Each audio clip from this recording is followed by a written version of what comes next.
Estou muito contente com a participação de vocês. Gostaria de agradecer a todos por compartilhar de mais uma jornada conosco. Gostaria de dar boas-vindas ao nosso palestrante de hoje, ele que trará como tema da nossa webinar, Reforma Tributária. Chamo aqui Ricardo Spresser Novas. Ele que é advogado e sócio fundador da Spresser Sociedade de Advogados. Doutor Ricardo, muito obrigada pela sua presença, sua participação, trazendo esse tema tão importante a toda a sociedade e compartilhando esse conhecimento conosco em mais uma tarde de webinar com a Abracam. Muito grata, passo a você a palavra a partir de então, doutor. Seja bem-vindo. Doutor, opa, acho que está mudo.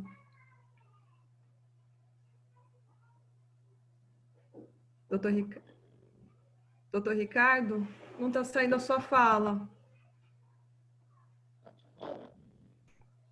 Não, agora começou a falhar. Pessoal, só mais uns instantinhos, nós estamos aqui ajustando aqui com o doutor, que acho que o recurso do áudio deu uma pequena falha. Todos vocês conseguem me ouvir com perfeição e clareza? Se puder até me dar um retorno aqui no chat, eu agradeço. Conseguem ouvir a minha voz com clareza? Tânia, obrigada por responder. Obrigada, Leonardo.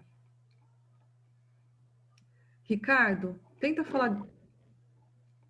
Está saindo com um pouco de falha. Se você, por acaso, estiver utilizando a internet e conseguir fechar outras telas de internet, que de repente alguma oscilação na velocidade acaba interferindo um pouquinho no recurso da voz. Não. É incrível que agora há pouco nossos testes estavam super ok, né? Vamos fazer o seguinte, você consegue sair e voltar de novo? Que de repente é algum delay aqui no seu acesso. Pessoal, aguardem só mais uns instantinhos que a gente vai fazer esse ajuste aqui com o doutor. Enquanto isso, vou dando cumprimento a todos que estão aqui conosco na sala.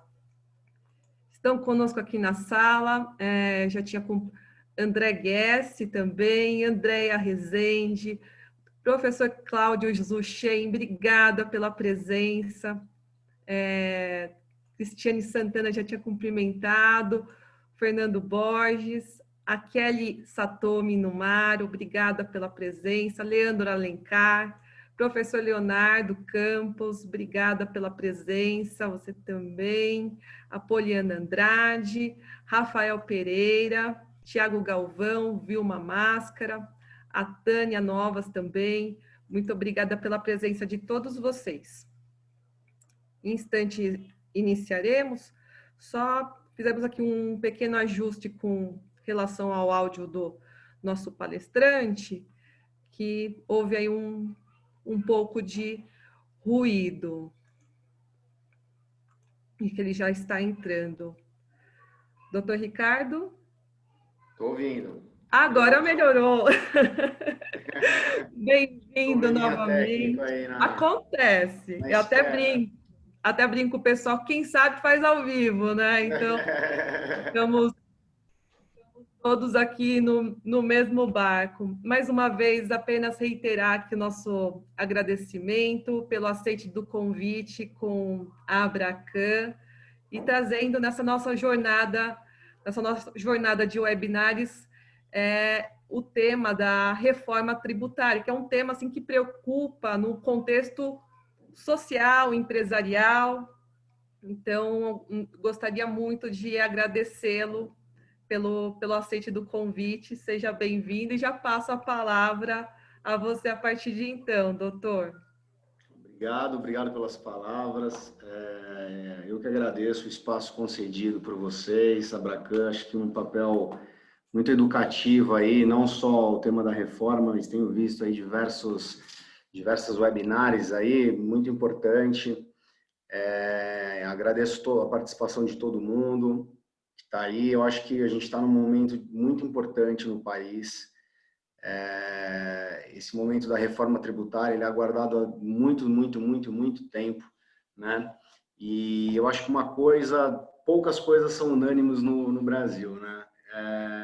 E a reforma tributária, eu acho que é um consenso geral, eu acho que ninguém discute a necessidade da reforma tributária. Com todo mundo que a gente conversa, principalmente o lado dos empresários, realmente é muito exigida essa reforma, é extremamente necessária. Mas por que é tão importante a gente fazer essa reforma tributária? E destaco de antemão a velocidade que a gente tem que implementar essa reforma tributária no país. Tá? A complexidade do nosso sistema tributário, e eu vou falar muito em sistema hoje, vocês vão entender por quê, é extremamente... todo o sistema tributário é muito complexo. As legislações são muito extensas. A gente tem hoje segundo o Banco Mundial, as empresas hoje, em média, gastam quase 2.000 horas ano para cumprir todas as regras e as exigências tributárias, em obrigações acessórias. Então, né, tem empresas que estão gastando mais hora em cumprir a obrigação do que propriamente tocar o seu negócio, né? E aí a gente imagina, qual que é o custo disso? Quanto custa para uma empresa hoje gastar 2.000 horas com contingente, com software, com sistema, e com pessoal, contábil, fiscal? Isso custa muito dinheiro, custa muito caro, né? Então, o custo reflete tudo que você gasta fora do seu negócio, você ingessa uma parte do orçamento que você poderia gastar justamente no seu negócio, né? Para implementar novos métodos e evoluir.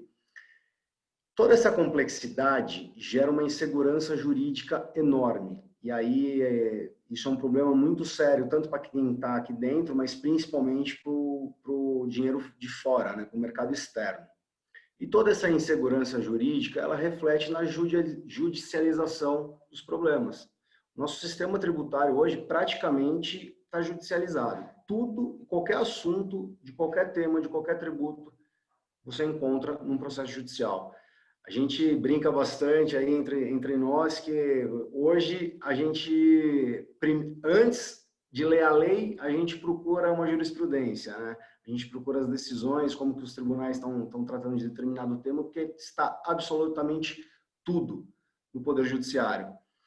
E o nosso Poder Judiciário não é rápido, principalmente em matéria tributária, envolve muitas questões políticas, então o negócio não anda. A gente tem hoje uma guerra fiscal enorme entre os estados e isso prejudica demais o empresariado. Hoje, praticamente, o Brasil inteiro é interconectado, né? Economia digital, e-commerce. Então, imagina, a gente tem um empresário que está no estado, vende para o Brasil inteiro, ele precisa analisar 27 legislações diferentes. Fora os municípios, né? A gente está falando aqui no caso de ICMS. Então, tudo isso engessa muita atividade, realmente é muito penoso a gente trabalhar dessa forma, só que não é fácil fazer uma reforma tributária, tá? Não é fácil. O Brasil, ele se fala em reforma tributária desde os anos 2000, já se passaram 20 anos e a gente não conseguiu fazer essa reforma tributária ainda. Na verdade, se a gente estudar a Constituição, desde a Constituinte, lá em 88, já se falava em reforma tributária, mas isso não avançou. Esta reforma que a gente vai tratar de modo um pouquinho mais à frente, a Receita Federal já tem ela praticamente pronta, claro, com algumas alterações, alguns conceitos adaptados, melhorados, mas desde 2015 a Receita Federal já tem esses estudos e já propõe esse modelo que a gente vai tratar hoje.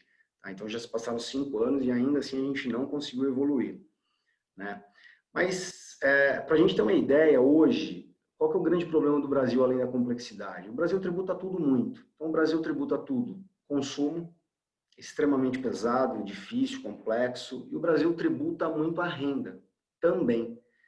Aí o pessoal fala, mas os Estados Unidos e a Europa também tributam a renda pesadamente, também tributam o consumo, mas o problema é que lá os países são ricos, os países já são desenvolvidos. O Brasil é um país pobre, o Brasil está em desenvolvimento, com inúmeros problemas a serem resolvidos, a gente está anos-luz atrás deles. Então isso é um problema muito grave. E eu completo esse problema com o quê? A gente no país hoje não cabe um aumento de carga tributária. Hoje a gente já está em 35% do PIB, nossa carga tributária.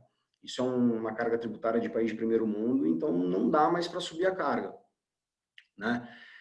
Só que a gente fala muito em reforma tributária, eu tenho visto o pessoal discutir bastante isso, e eu cheguei à conclusão, e aí até peço licença para vocês, para todo mundo que está nos assistindo, de dar um passo um pouquinho atrás, e antes da gente discutir, qual é a alíquota da CBS, o que está lá previsto no IBS, qual que é o fato gerador, a gente precisa entender o sistema. O que a reforma tributária propõe? E aí, independente do nome, independente da alíquota, se a alíquota é alta, se a alíquota é baixa, a gente não está aqui para criar um tributo novo e trocar de nome o outro, né? Então a gente visa o quê? O sistema, trocar o sistema, a estrutura, os fundamentos do nosso sistema tributário. Então, eu quero que a gente enxergue isso com um horizonte um pouquinho mais amplo. E antes de trazer efetivamente a tal da CBS e do IBS, que a gente vai comentar um pouquinho também, que um é a reforma do governo, o outro já está lá no Congresso, através de uma PEC, eu pergunto a vocês, vocês sabem o que significa o tal do IVA? O que é o imposto sobre valor adicionado? Eu vejo o pessoal discutindo, tá caro, não tá, mas pelas respostas a gente fala, pô, mas o pessoal não sabe o que é o IVA. Qual que é o sistema do IVA? Quais são os fundamentos do IVA? O IVA ele foi baseado em quê? Para quê? Para alcançar o quê? Então é muito importante a gente entender tudo isso, para aí sim a gente fazer uma análise efetiva das propostas, né, da proposta tributária, e a gente extrair dali um conceito e uma opinião. Pô, isso é legal, isso não é legal, a alíquota tá boa, a alíquota tá alta, a alíquota tá baixa. Senão vira uma conversa de louco, porque todo mundo opina sobre tudo, mas ninguém entende os fundamentos da reforma. E o importante é a gente mudar o sistema tributário, a estrutura tributária. Então, eu vou tratar o do IVA, e lá na frente vocês vão entender porque o IVA está tudo relacionado a tudo isso. Então, se for a reforma só do PIS e COFINS, ou do ICMS e ISS, vai estar tudo contemplado nisso que a gente vai falar agora. E aí a gente extrai um pouquinho ali na frente umas questões um pouco técnicas e peculiares de cada proposta, tá? Então vamos lá, o que vem a ser o IVA? Esse tal desse IVA, Imposto sobre Valor Adicionado. Basicamente, o IVA ele é um tributo, tá? Que ataca o consumo, é a tributação sobre o consumo. E por que implementar o IVA? Qual é a razão disso? O IVA hoje, na verdade, ele é uma tendência mundial, tá? O IVA ele está em mais de 150 países implementados, claro que cada um com uma característica diferente, mas o conceito dele, os fundamentos são mantidos, e é isso muito importante a gente ter em mente, para a gente não brigar por mudanças que alteram o conceito, e é isso que eu tenho visto bastante acontecer. E quais são as razões para a gente instituir um IVA? Por que o mundo inteiro está adotando essa tributação, esse sistema tributário baseado numa margem de valor adicionada? Basicamente, a gente vai trabalhar aqui com duas razões, uma razão de ordem técnica e uma razão de ordem prática, tá? Por que a técnica? O IVA ele é um tributo que se revelou ao decorrer da história, e isso não é novo, tá? A Europa começou a instituir o IVA, acho que 50 anos atrás. Claro que se modernizou muito durante esse tempo todo, mas ele se revelou eficiente nessa transformação da economia. Mas e por que disso? A razão de ordem técnica é simples. O IVA é um tributo extremamente efetivo. Ele tem um baixíssimo custo de implementação e uma grande efetividade na arrecadação. E aí eu faço um parêntese aqui, já adianto que o Brasil hoje, ele tem um dos sistemas informatizados no que tange à tributação mais moderno do mundo. Tá? Nenhum país do mundo tem o sistema que a gente tem, Receita Federal de controle e de tudo isso. Isso leva a diminuir fraude, a evasão fiscal, que é um problema grave, né, que a gente enfrenta, e fraude, simulação, planejamentos tributários, e pela simplicidade, pela eficiência do IVA, aumenta, consequentemente, a arrecadação sem aumentar a alíquota, sem aumentar a carga tributária final. Então, isso é muito importante. E o IVA, ele tem se revelado, o que tem se mostrado, o IVA tem revelado para o mundo, é que os próprios contribuintes, tá? Eu vou chamar aqui de contribuinte, mas depois eu vou fazer uma observação sobre isso, as próprias empresas, elas mesmas fazem o controle e a fiscalização para o governo, dentro de um determinado limitação, obviamente. Por quê? Porque o IVA, ele tem uma questão que eu vou explicar um pouco mais à frente, com maior riqueza de detalhes, que o crédito que ele dá direito para a empresa é um crédito com uma base financeira, não um crédito de insumo. Então, a empresa ela vai exigir a nota fiscal em todas as situações para poder eliminar o efeito, que a gente vai chamar de neutralidade. Então, ele elimina o efeito da cadeia anterior, que é o tal da não cumulatividade, todo mundo acho que já ouviu dizer bastante. E aí a empresa compra o produto ou o serviço, e esse produto e esse serviço vem destacado na nota fiscal. Tá? O IVA vem destacado na nota fiscal ou no preço do produto, né? A empresa se credita automaticamente do valor, e não aí exclui aquele critério de insumo, se é insumo, se não é insumo, se dá direito a crédito, se não dá direito a crédito. É um creditamento financeiro. E, feito isso, ele adiciona o seu valor no serviço ou no produto e tributa essa diferença. Então, por isso que vem o valor adicionado. Então, ele adiciona o seu valor e esse creditamento financeiro elimina a carga tributária anterior, né?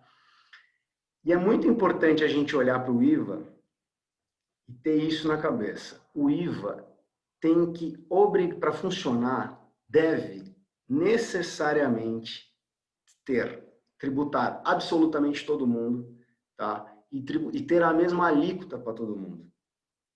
Isso é muito importante a gente destacar. O IVA, e aí também numa questão, já migrando um pouco para uma questão prática, além de ele ser uma tendência global, o IVA ele tributa sempre o destino. Sempre o destino. Então acaba aquela questão de guerra fiscal, que hoje é um problema muito grande. E só que qual que é o problema de tudo isso? Qual que é o problema de tributar todo mundo com a mesma alíquota? O Brasil tem enormes subsídios, isenções, benefícios. O nosso sistema foi construído por categoria, né? Foi inteiro setorizado. Então, se a gente pegar a legislação de PIS e COFINS, cada setor, e dentro do mesmo setor, você tem benefício, você tem alíquota diferente, você tem isenção. Então, isso vira um problema grande, porque a gente precisa tributar todos de maneira igual, exatamente igual. E aí a gente vai ter um efeito bacana e positivo em cima disso. E aí, eu destaco o seguinte: para o IVA funcionar também, é importante a gente ter em mente, tributa-se tudo, todos e tudo, perfeito? E o que não for tributado, a gente informa na legislação. Então, tudo tributa, menos isso, isso e isso. Qual que é a dificuldade prática? Estou com dúvida se eu pago ou não. Você está na exclusão? Você está na exceção? Não, não estou. Então, você vai pagar o tributo.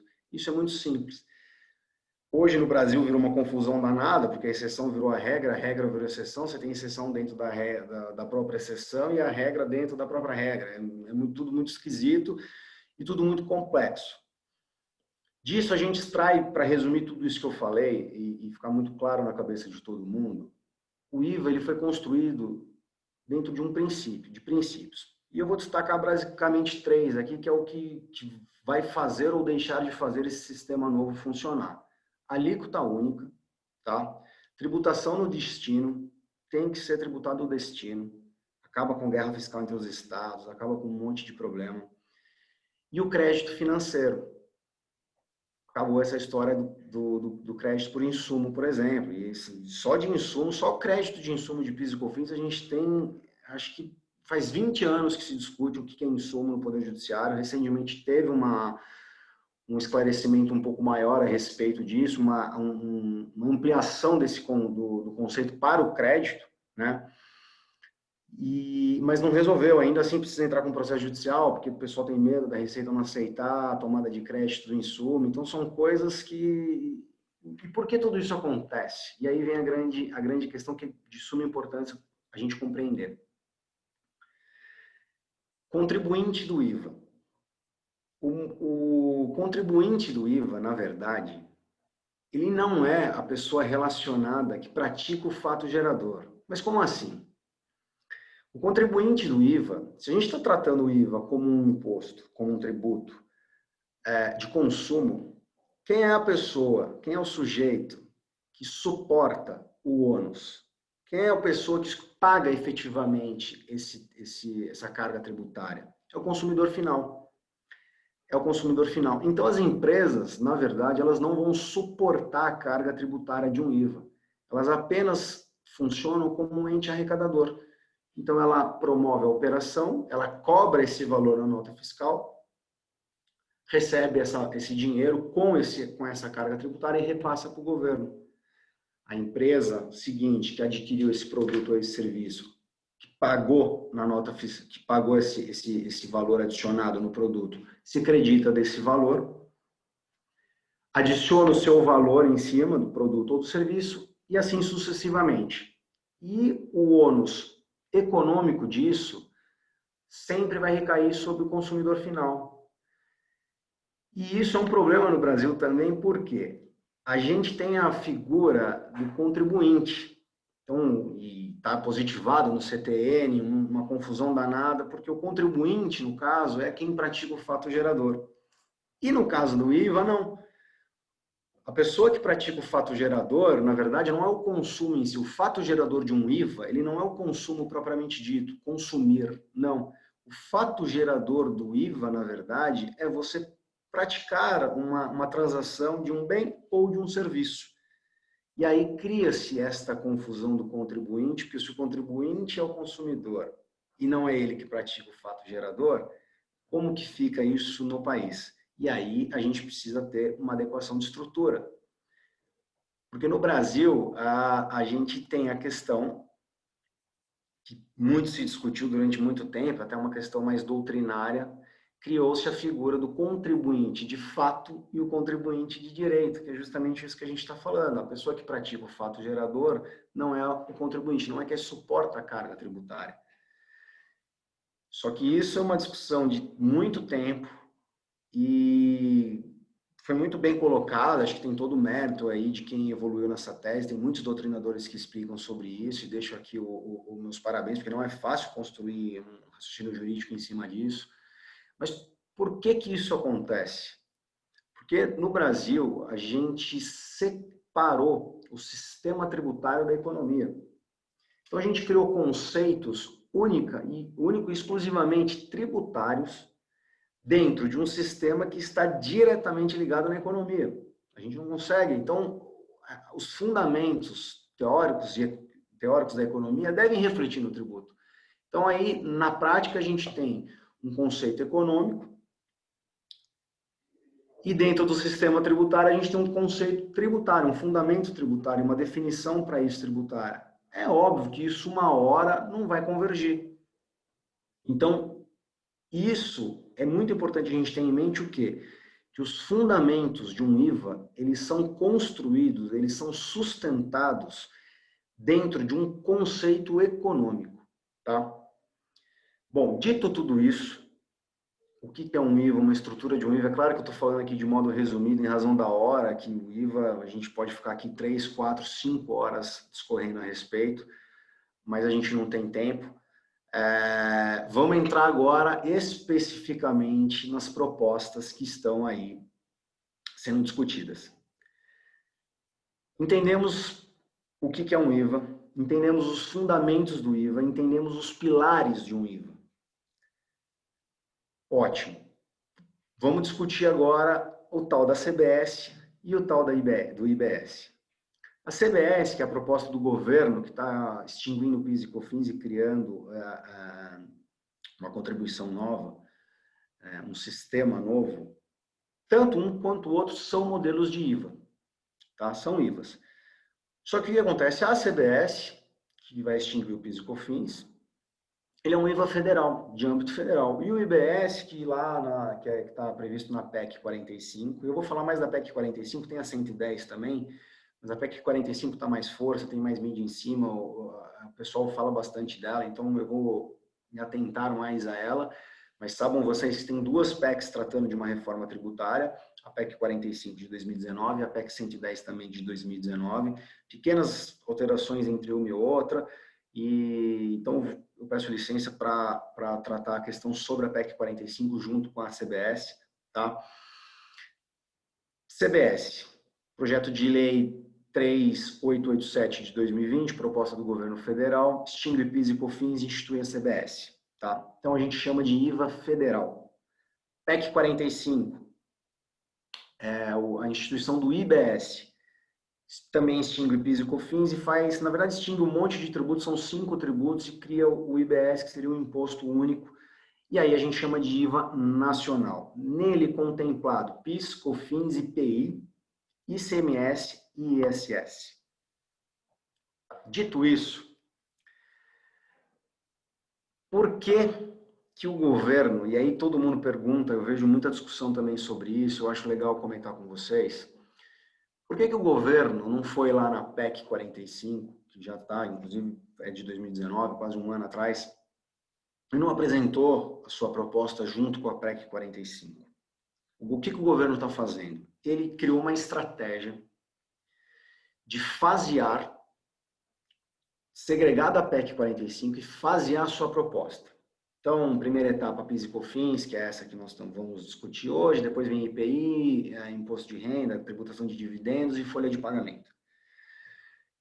E aí é interessante a gente discutir isso, por que o governo fez isso? Foi uma estratégia adotada, tá? E eu já antecipo, na minha visão, foi uma estratégia acertada, tá? Bom, mas por quê? Foi uma estratégia acertada. Lá no começo, a gente não estava falando que a gente precisa de uma reforma tributária extremamente urgente. O Brasil depende de capital externo. Se uma reforma tributária, capital externo não vem, investimento não vem. O que acontece? A PEC 45. Antes, eu só vou deixar dois cuidados aqui. A gente precisa de velocidade, tá? A estratégia do governo foi acertada, na minha visão, ser faseado, ser distinta da PEC 45. Mas eu deixo aqui duas observações para a gente ter em mente o seguinte: não podemos demorar, e o governo já está demorando, tá? Já está demorando e isso me preocupa um pouco, por quê? Se a gente demora para apresentar as etapas da sua reforma tributária, o tempo desgasta demais a proposta já apresentada. E aí você demora para apresentar a sequente, desgastou a anterior, você não aprova a anterior, não aprova essa, apresenta outra, a do meio já está desgastada e vira um negócio que não sai do papel. Então faço esse comentário. A estratégia foi acertada na minha visão, obviamente, mas o governo já começou a demorar em avançar com isso, tá? E tem um outro detalhe. A gente não pode esquecer da existência do princípio da anterioridade. Se passar agora de dezembro de 2020, a nova reforma vai entrar em vigor apenas em 2022. Porque a gente tem que respeitar um princípio constitucional da anterioridade e não tem o que fazer. Vai ter que esperar 2022 e a gente vai perder mais um ano nesse sistema engessado, ruim, complexo, difícil, custoso. Tá bom, mas e por que o governo fez isso? Gente, a PEC 45, que é o IBS, que junta basicamente o que a gente vai falar aqui da CBS, e estados e municípios, ICMS e ISS. Ela vai demorar para ser aprovada. Se for aprovada, ela vai demorar. E eu não vejo, torço muito para que aconteça, para que saia, para que seja aprovada, mas eu tenho uma certa preocupação com a velocidade disso. Eu não vejo, sou um pouco cético em relação a isso, eu não vejo essa proposta sendo aprovada nem o ano que vem. Essa é a grande verdade. Por que isso? São dois, eu vou destacar, tem um monte de conflito, obviamente, mas eu vou destacar dois conflitos, dois pontos de conflito principal, que é a questão dos estados e dos municípios. Basicamente, o estado quer receita do município. Se quer se apropriar da receita do município, o município não vai aceitar isso porque ele continua com as despesas estruturais, educação, saúde, enfim. Dito isso, e os estados pleiteiam a criação basicamente de 2 fundos. Tá? Então, primeiro a gente tem um problema com o município. O estado quer se apropriar das receitas do município. Isso é um problema difícil de ser debatido, discutido e resolvido. Segunda questão, os estados, eles querem a criação de basicamente 2 fundos. Um fundo de equalização de receita, distribuição de receita, e um fundo de compensação para os estados exportadores. Só que a gente não falou que o IVA, ele tributa o destino e não a origem? Se não tem tributação, aonde ocorre o consumo efetivo de uma exportação? Ocorre fora do país. Então, como que a gente vai compensar algo que não é tributário?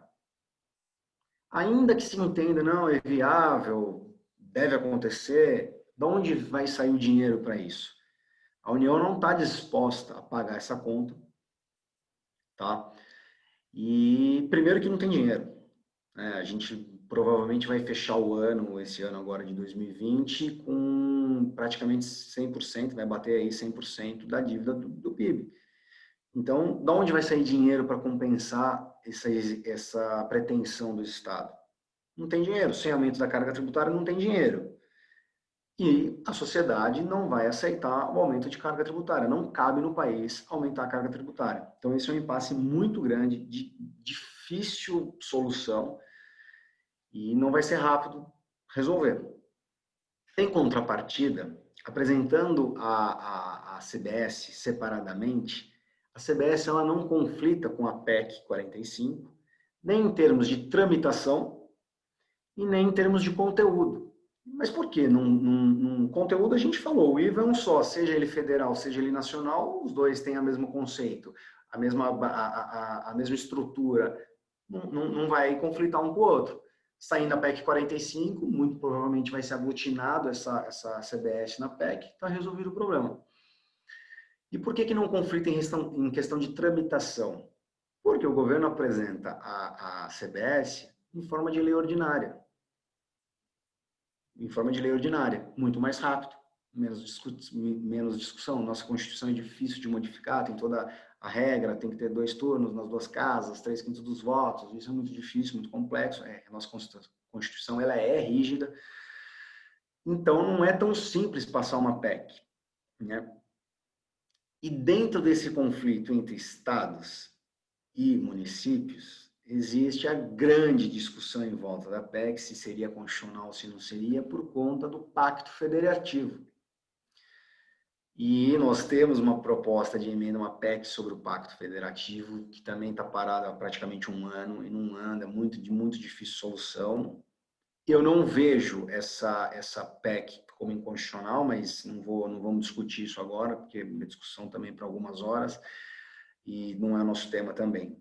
Mas é importante a gente saber que é uma discussão que tá em alta aí, se é constitucional, se não é. Então, veja, vai demorar até ganhar atração. Isso é um problema delicado e não é fácil de a gente superar.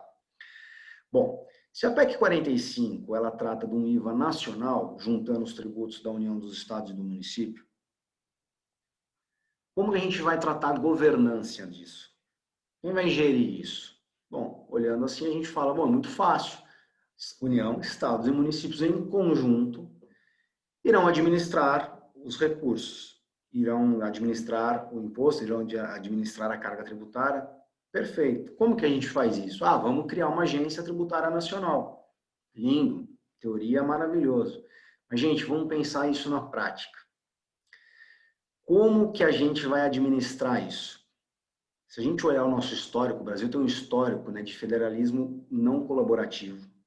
É muito difícil um estado colaborar com outro, município com outro, município com estado, é sempre briga, é sempre discussão. Então, eu tenho um certo receio, repito, teoria lindo, o melhor dos mundos, vai funcionar, mas e na prática? Como que a gente vai fazer isso? Então, para resolver essa questão, antes de ser aprovada a PEC, há uma necessidade de se definir um mecanismo de governança muito claro, definir, delimitar precisamente quais são os pesos das decisões de União, de estados e de municípios, porque senão a gente vai ter um problema muito sério aí de governança, tá? Outra crítica que eu faço ao IVA, não ao sistema, mas ao projeto que está posto, é com relação à regra de transição. Não vai ser rápido. Lá no projeto tem uma regra que você... Na verdade, são duas transições, mas uma de receita, então acho que não vem ao caso. Uma regra de 10 anos de transição, um negócio meio confuso, onde você, nesses 10 anos, você vai inserindo um sistema, que seria o sistema novo, e vai retirando o sistema atual. Se um não funciona, imagina dois juntos, entrando e saindo ao mesmo tempo. Eu acho que a gente não tem estrutura e não vai funcionar. Vai gerar muito problema e ó, não sei como que a gente vai resolver isso, mas não vai funcionar. Então vai demorar muito para ser aprovada essa PEC e não vai ser rápido, a gente não pode esperar. Analisando isso, imagino eu, o governo falou, não podemos esperar, vamos seguir faseado e vamos fazer mais rápido, né? E aí eu destaco que o Canadá tomou exatamente a mesma estratégia que o governo está tomando agora. O Canadá, quando fez a implementação do IVA no país, tinha, não tanto aqui, né, porque o Brasil não é muito referência nesse sentido, mas tinha uma dificuldade de se convergir os interesses e aglutinar os interesses entre as províncias, né, que são nossos estados aqui. Então, o Canadá fez um IVA federal, que no caso nosso seria a CBS, perdão, mostrou a eficiência, mostrou que funciona, e aí as províncias olharam aquilo, pô, isso aí funciona, e tiveram um grau de colaborativo muito maior, e aí encaixou, foi super bem, e o modelo canadense hoje, ouso dizer aí, que é um dos melhores do mundo junto com a Nova Zelândia, funciona perfeitamente, serviu de referência para muitos IVAs aí depois. Então o Canadá fez isso e deu certo. Eu acredito que a gente possa fazer igual, só que a gente não pode demorar. O governo precisa acelerar o quanto antes. E aí agora já temos um outro problema, né? Porque a gente está num momento tão importante de discutir, a gente tem que discutir muito isso, porque não adianta a gente criticar a alíquota se a gente não sabe o porquê daquilo, né? E o momento agora a gente não pode esperar, não podemos esperar e perder mais tempo para aprovar essa reforma. Só que agora, nessa semana, acho que todo mundo acompanhou, mudamos a chave, o que se discute? Teto do gasto. Mas precisa investir, mas não tem dinheiro, mas vamos furar o teto, não vamos. E aí vai passando o tempo, a gente vai desgastando a reforma que está lá, né? Então ela vai perdendo força. Mas isso a gente já falou, vamos avançar um pouquinho. E agora vamos tratar, já falamos da PEC 45, do tal do IBS. Eu vou trazer para vocês agora algumas questões específicas da CBS, né, que extingue o PIS e COFINS e cria uma contribuição nova. Essa contribuição é sobre bens e serviços, é um IVA tradicional, tá, de âmbito federal. E o que tem de bom nessa proposta do governo? O que tem de bom na CBS? Bom, primeiramente, simplifica a legislação atual de PIS e COFINS. Para vocês terem uma ideia, a gente vai sair de uma legislação de mais de 2.000 páginas, para 40.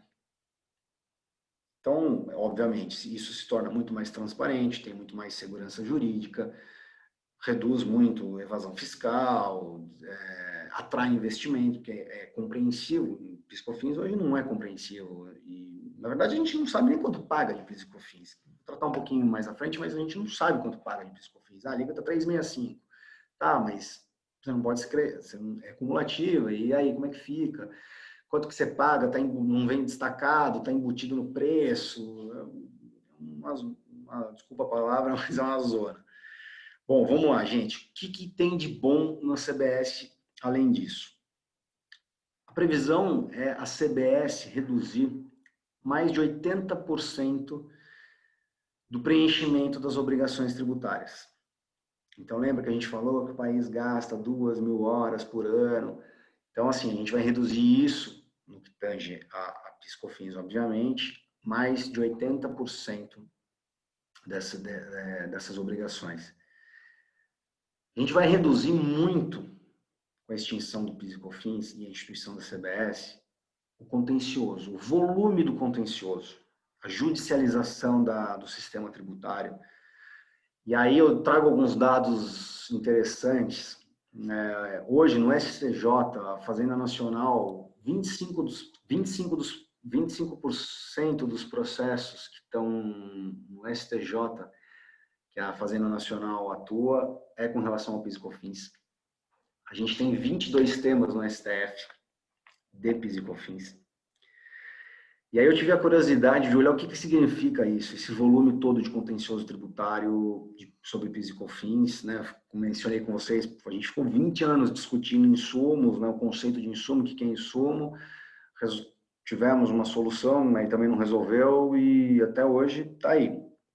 Eu tive essa curiosidade, fui no orçamento da União e vi lá as contingências tributárias de PIS e COFINS. O que é isso? O que está sendo discutido de PIS e COFINS, que seja positivo ou negativo o resultado e vai impactar no orçamento. E no primeiro ano, só no primeiro ano, vamos imaginar que julgou todos esses processos hoje, no primeiro ano o efeito financeiro, o efeito econômico disso é de 200 bilhões de reais. Nos 5 anos, a contingência tributária econômica disso bate na casa do trilhão. Aí eu faço uma provocação. Para quem acha que a proposta é singela, é simples e é tímida do governo, mas o efeito econômico por trás disso é gigantesco. Então, em 5 anos, a gente tem 1 trilhão de potencial econômico, seja de perda de receita ou de arrecadação no sistema. Se a gente somar quanto que arrecada de PIS e COFINS, eu acho que a gente está tratando a contingência maior do que o que se cobra, né? Então, tem mais discussão do que arrecadação.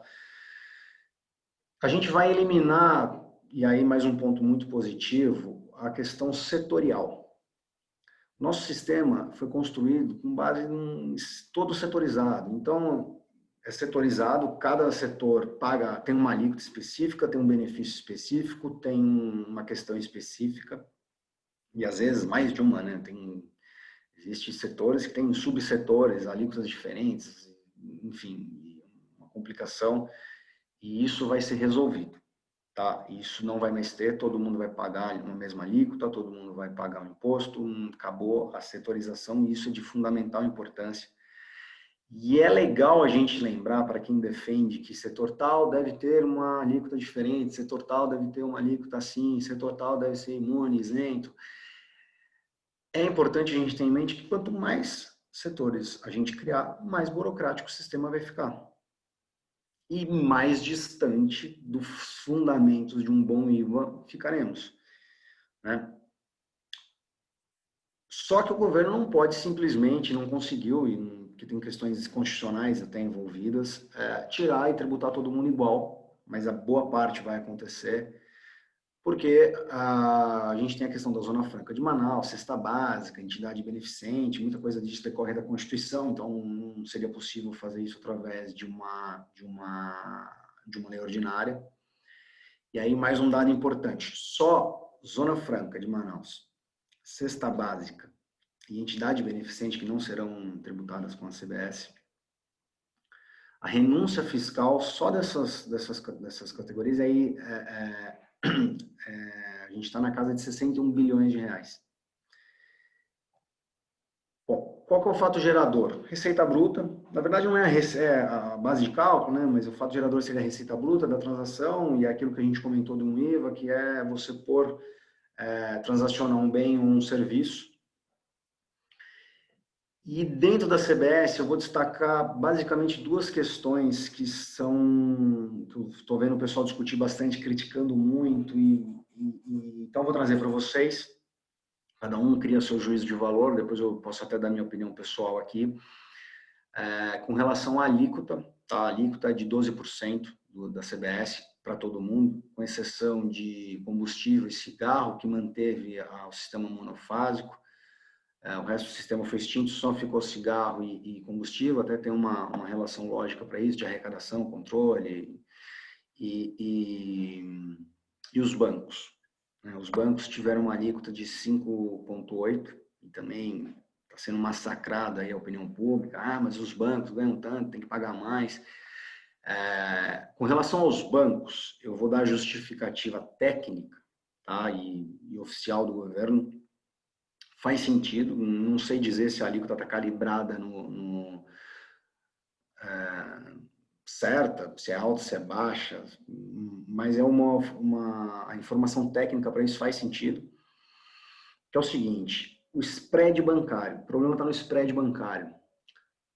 Tudo bem, a gente vai tributar venda de bens e produtos e serviços, tá, ok, mas e o spread bancário? O que é o spread bancário, né? E é muito difícil a gente conseguir segregar tudo isso, o serviço do spread, e optou-se em reduzir a alíquota por causa do spread bancário. E para quem não sabe, o spread bancário, se bem que a gente está aqui na Abracan, aí o pessoal é fera, né, nisso aí, mas o spread bancário é basicamente o governo capta, os bancos captam dinheiro no mercado a um custo, a um determinado custo. Eles emprestam esse dinheiro, financiam, enfim, e cobram juros sobre esse empréstimo. A diferença entre o custo de captação e o custo que é cobrado na ponta chama spread bancário.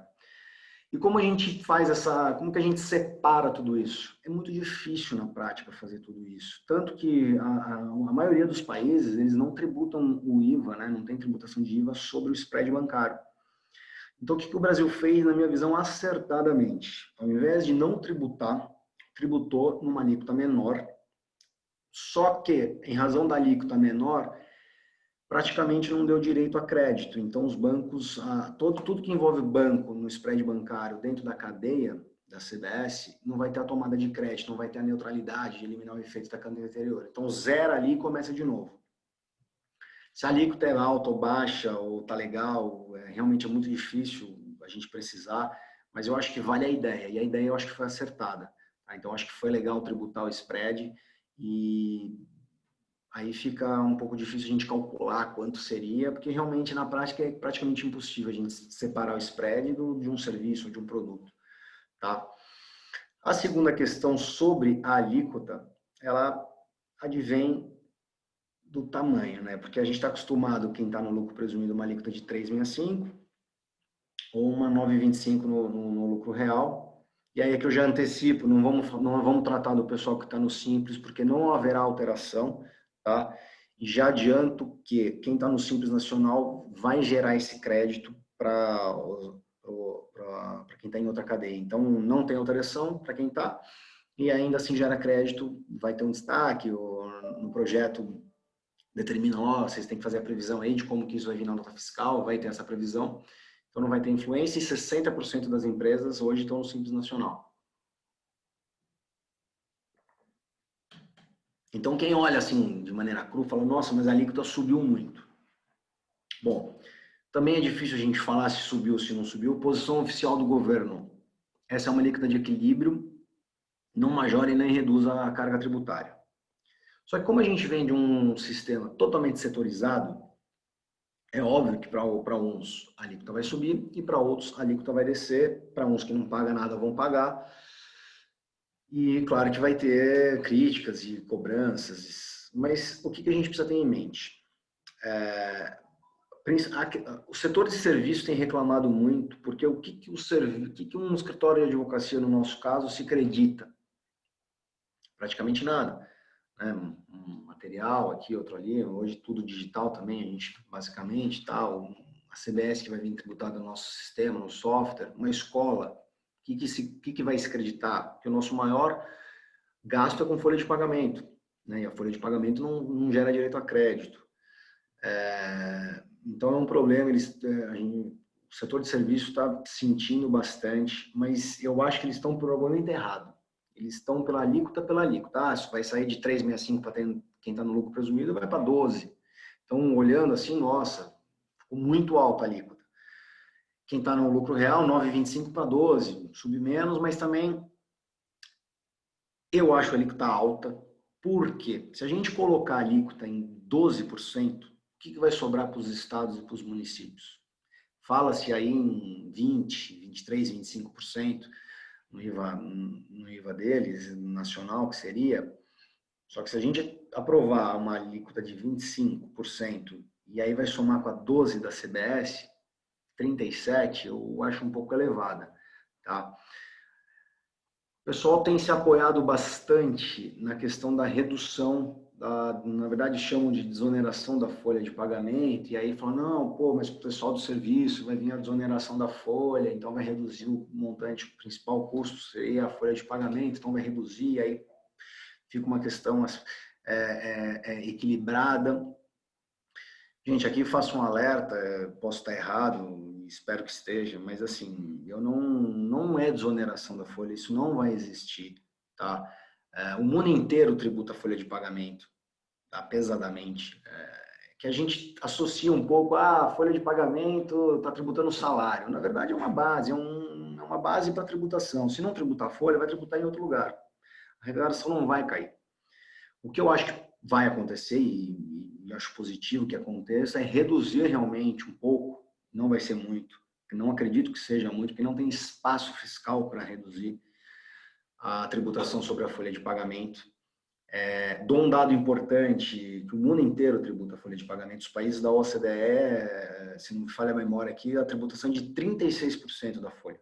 Que no Brasil a gente está em 46%, 47%, não só a parte da empresa, tem a parte do INSS, imposto de renda do funcionário, se somar tudo vai dar aí uns 46%. Então não vai haver desoneração. Se desonerar a folha totalmente, vai para outro lugar. Isso eu não tenho dúvida nenhuma, porque não tem espaço fiscal para isso. Já tentamos fazer isso um tempo atrás, né? No governo anterior, um pouco atrás, foi desonerada a folha, foi uma experiência terrível, abriu um rombo gigante fiscal, mas também não é assunto para agora, mas só chama a atenção que já se tentou e não deu certo. Mas tem espaço para a gente reduzir. Então, se a gente sair de 46 e for para 36, de repente, que é o padrão da OCDE, eu acho que a gente vai... Eu acho muito plausível, possível, e acho que a gente vai ter um alívio legal e vai ficar não confortável, mas cabe. Eu acho que dá para manobrar e aí flexibiliza um pouco, reduz um pouco a questão da ausência de tomada de crédito da folha de pagamento da prestação de serviço. Tá? Seguindo aqui, bom, base de cálculo praticamente eu já falei, aqui só uma coisa que eu destaco da base de cálculo é que já tem a previsão, tá, dentro da legislação sobre você pagar a CBS por fora, então hoje ICMS, para quem conhece um pouquinho, é terrível, porque você não é alíquota direta, você paga por dentro, então o valor está embutido na própria base de cálculo, já tem essa previsão por fora. Crédito, já falei, que, né, no princípio da neutralidade, todo mundo paga igual e aí vai anulando efeito pela tomada do crédito financeiro durante a cadeia. Chama um pouquinho a atenção aqui só para quais serviços, né? A gente vai tributar bens e serviços. Quais seriam esses serviços? Na lista do ISS, mas na lista do ICS, pô, a gente já tem problema com o ICMS, né? E com outros, e com outros institutos. Exemplo do arrendamento, de um monte de discussão do tipo. Então, o que nós vamos tributar? Eu acho que podia ser um pouquinho só mais esclarecido, no conceito geral a gente entende, mas é um problema que eu acho que talvez caia no Poder Judiciário, porque o ISS, a lista é enorme e mesmo assim tem discussão. Exportação, a gente falou já dos fundos, né, que os estados estão brigando lá quando a gente tratou do IVA, não incide sobre exportação, incide sobre importação, porque o consumo correu aqui, então vai pagar, tranquilo, é o que tem que ser feito. Há um detalhe importante dentro da CBS, que é a questão das plataformas digitais, que elas serão responsabilizadas se ela vender um produto de uma outra empresa, essa outra empresa não fazer esse destaque, a CBS não oferecer a tributação à CBF, a plataforma digital ela fica responsável por fazer esse pagamento. Então, a gente já está trazendo isso numa economia digital e isso é interessante, por quê? Porque a gente vai aprovar algo numa economia basicamente digital hoje, né?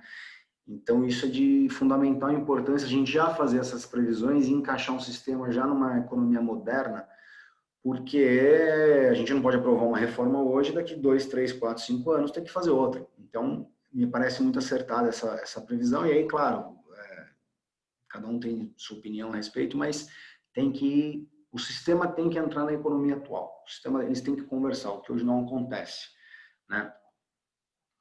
Zona Franca de Manaus, a gente já falou sobre, vai ser respeitado, e aqui eu só faço mais um detalhe, que a Zona Franca de Manaus e produtor rural,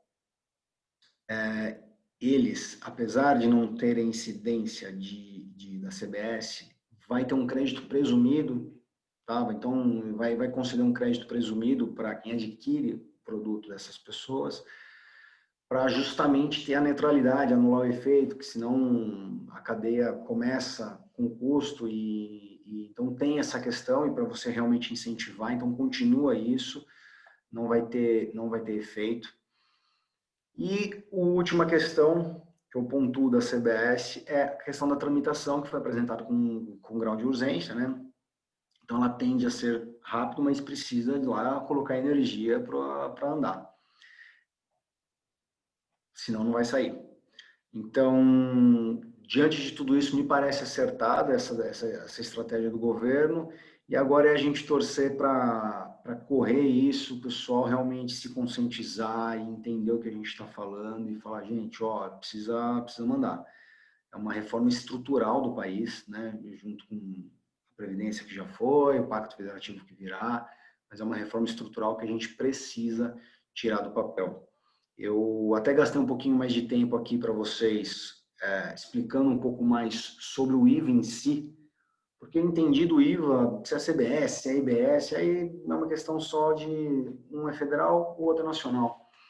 E eu acho que é isso que eu queria passar para vocês. Eu acredito que a gente está no caminho certo, que tem que debater, tem que discutir muito. Saliento novamente, desculpa a insistência, a gente precisa andar, o Brasil precisa caminhar, e acho que a reforma tributária é um passo enorme para acontecer isso, tá? Já tem muita coisa para se falar, e eu procurei ser o mais objetivo possível em razão do nosso tempo, já está dando aqui, falta 3 minutos para encerrar aí o tempo, e acho que deu para falar bastante coisa. Se eu conseguir contribuir pelo menos um pouquinho aí, abrir os olhos para uma outra ótica, né, para vocês, acho que já vai ter valido a pena. Agradeço aí todo mundo, não sei se a gente vai responder perguntas aí, peço ajuda aí a Amanda, e muito obrigado a todos pela atenção, e é isso aí, gente, fico à disposição também, depois, se não der tempo de conversar tudo, a gente pode ver uma forma de responder as perguntas de outra forma, e obrigado a todo mundo pela atenção.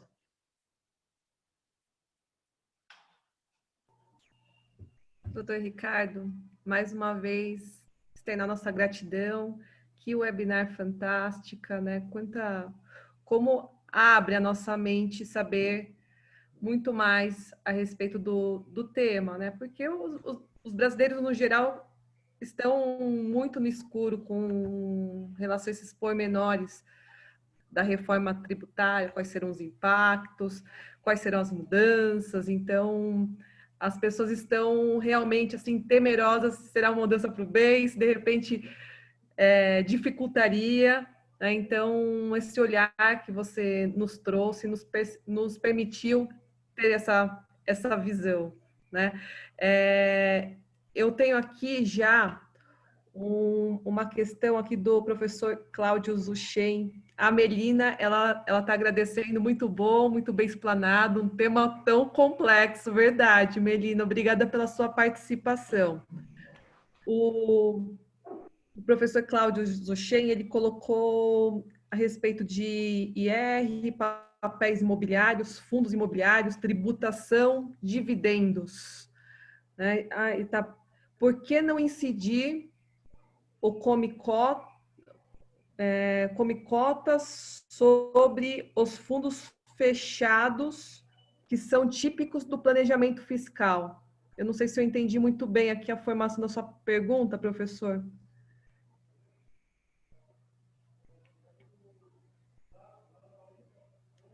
Por que não incidir o Come Cotas sobre os fundos fechados que são típicos do planejamento fiscal?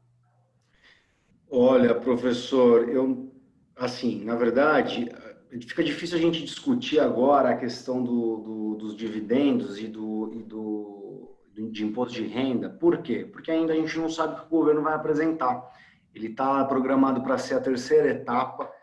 Antecipo que vai ser apresentada uma forma de tributação de dividendos. Não temos as especificações, porque a proposta ainda não está na mesa, então é difícil a gente imaginar e discutir algo que a gente ainda não tem, tá?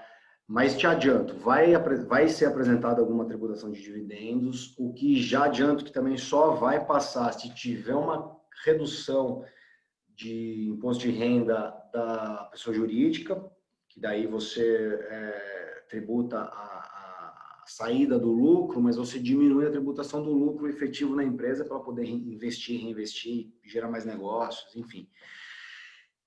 Eu não entendi muito bem a questão do planejamento fiscal aí, só que, igual eu falei, eu não sei o que o governo vai apresentar para falar com relação ao Come Cotas, né? Eu sei que existe hoje, como é, mas eu não sei como é que vai ficar, porque a gente não tem a proposta, de fato. Então, a proposta ainda não existe, tá? Não existe na PEC também, porque a PEC é um IVA nacional, imposto de renda é tratado direto com a União, então não consigo te dar essa informação.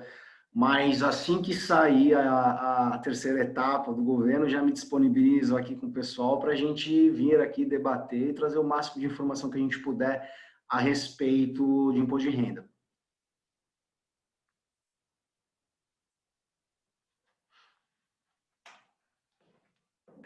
Desculpa, agora eu estava no mudo. Tem uma segunda oportunidade já para o nosso planejamento, né, doutor? E essa aí também vai ser bem polêmica. Ah, imagino. Cláudio, professor Cláudio, muito obrigada pela sua pergunta e pela sua participação. Nós temos outros participantes aqui agradecendo o Leandro Alencar, de BH. Ele colocou parabéns, bem esclarecedor. Obrigado, E, Leandro. por enquanto, foram essas dúvidas e o professor Cláudio Zuchen agradeceu pela elucidação.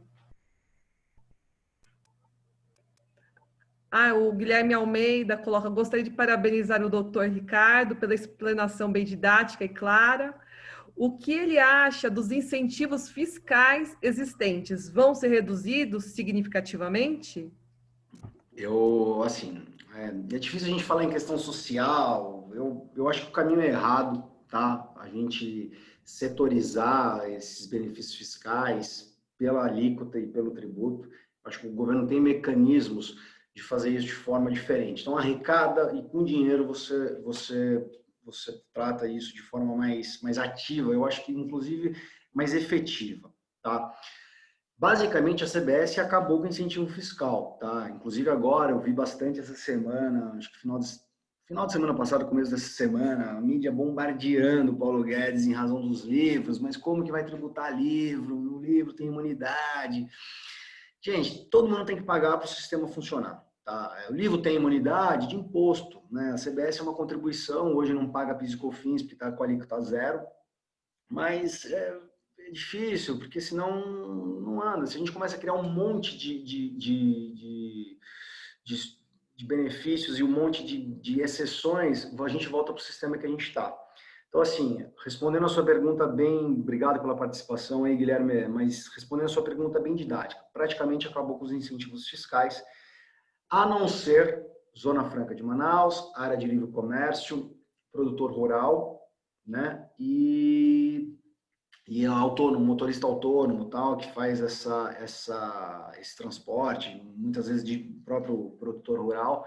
Isso tem um sentido por trás, primeiro constitucional, porque a gente não vai conseguir alterar isso, porque tem essa questão da Constituição, e segundo, foi tratado um pouquinho paralelo, justamente para preservar isso, que questão do produtor rural, principalmente, uma questão muito sensível, né, muito debatida, mas basicamente acabou o benefício fiscal preservado esses, e só esses que a gente falou aí está na ordem de 61 bilhões de reais de incentivo, só esses 3, 4 aí que a gente está tratando.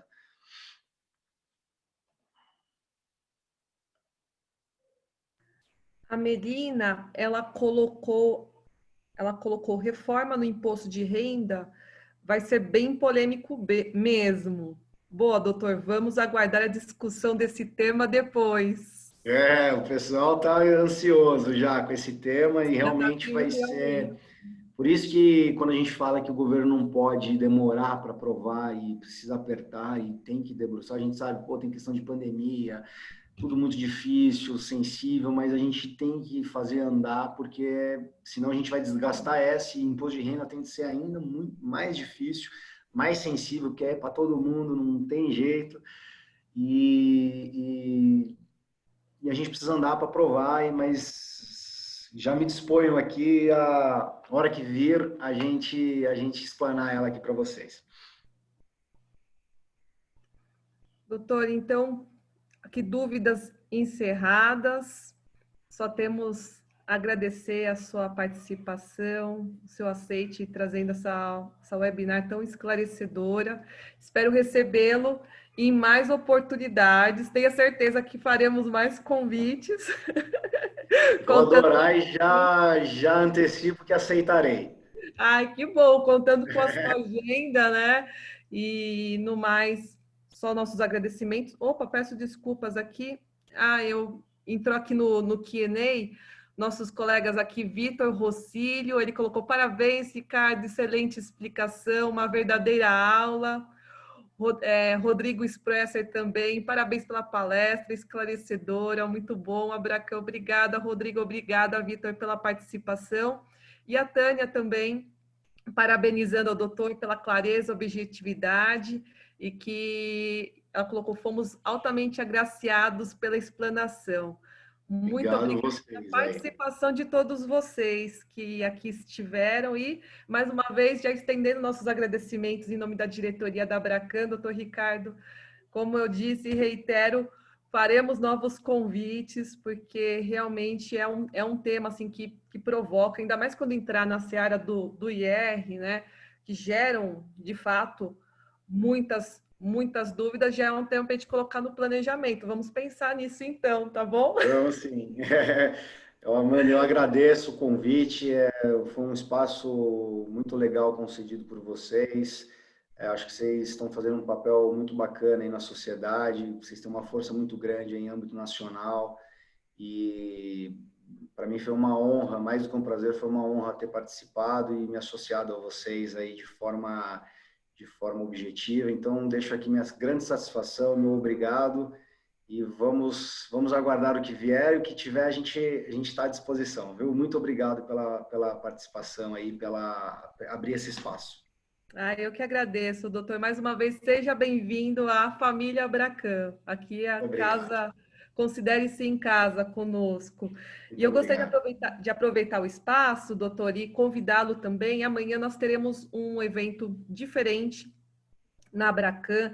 É uma webinar que será em formato de sala de reunião, onde nós faremos uma espécie de workshop para trazer, nesse momento onde as pessoas estão assim um pouco mais tensas, né, pela situação que envolve a pandemia, as incertezas, virá conosco Isabelle Siqueira, ela vai trazer o tema Habitat Poético, resgate do criar e sentir humano.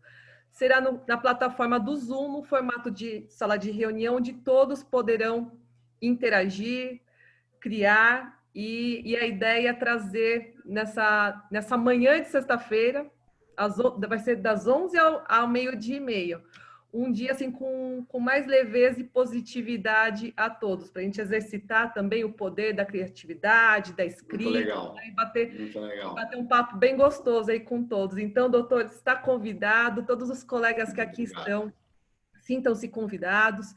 Quem é a primeira vez que está conosco nessa webinar, deixei à disposição de vocês aqui o canal do WhatsApp, que nós temos uma lista VIP, onde todos os interessados recebem os convites da Abracan. Mais uma vez, doutor, muito obrigada pela participação. Desejo a todos vocês uma ótima noite. E amanhã nós continuamos com a nossa jornada de webinários. Doutor Ricardo, nossa gratidão. Muito obrigada, viu? Uma boa noite. Eu que agradeço. Uma excelente noite. Muito obrigado a vocês. Um excelente trabalho. Boa noite a todos. Obrigado pela participação de todo mundo aí. Eu que agradeço. Seja sempre bem-vindo à família Abracan. Pessoal, muito obrigada por estar conosco nessa jornada e amanhã tem mais. Boa noite para todos vocês. Obrigada, doutor. Tchau, tchau. Obrigado. Tchau, gente.